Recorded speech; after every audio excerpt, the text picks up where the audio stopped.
আবার কাটো কাটতে আবার মনে করো। আচ্ছা প্রথম আমি পুরোপুরি বলবো, আপনি পুরোপুরি বলবেন। এটা যাবে মানে কি বলছেন পুরোপুরি বলি। Thank you. প্রথম কাজ হচ্ছে আপনাদের কাজ হচ্ছে আজকে সাবজেক্ট ছিল ফায়ার।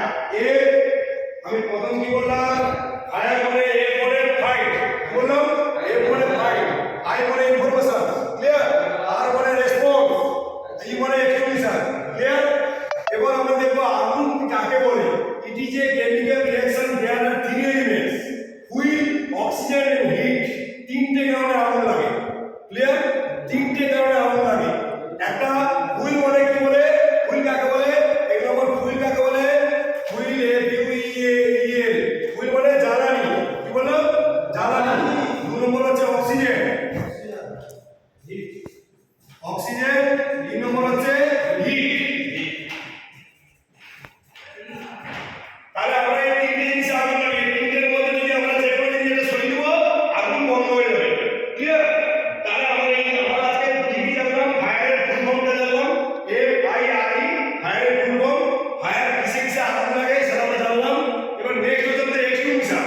প্রথম বললাম ওয়াটার ট্যাঙ্ক, কি বললাম ওয়াটার ট্যাঙ্ক। সেকেন্ড বললাম CO2, কি বললাম কার্বন ডাই অক্সাইড। তিন নম্বর হচ্ছে DCP, ড্রাই কেমিক্যাল পাউডার। তারপর হচ্ছে BC, bio carbon oxide. Home, home. Next হচ্ছে kitchen fire, clear. Next ABC, ABC, clear. Next হচ্ছে ওয়েট কেমিক্যাল, হ্যাঁ আর্বান কেমিক্যাল পরে এটা হচ্ছে 8 নম্বর পয়েন্ট। আমরা 8টা পর্যন্ত এক্সপোজে লাগি, কিন্তু বর্তমান আপনাদের জানতে হবে ABC CO2 carbon die oxide. কারণ আপনাদের সচরাচর দেখবেন বিল্ডিং এ CO2 কার্বন ডাই অক্সাইড থাকে এবং ABC থাকে, ক্লিয়ার। এই যে BC যে জিনিসটা থাকে এটা কোথায় থাকে, অ্যাক্টিনে থাকে, কোথায় থাকে অ্যাক্টিনে থাকে, তেল জাতীয় কার্বন থাকে সেখানে BC থাকে আর কার্বন ডাই অক্সাইড থাকে, ক্লিয়ার। তাহলে আমরা ফায়ারের সম্বন্ধে একটু জানলাম।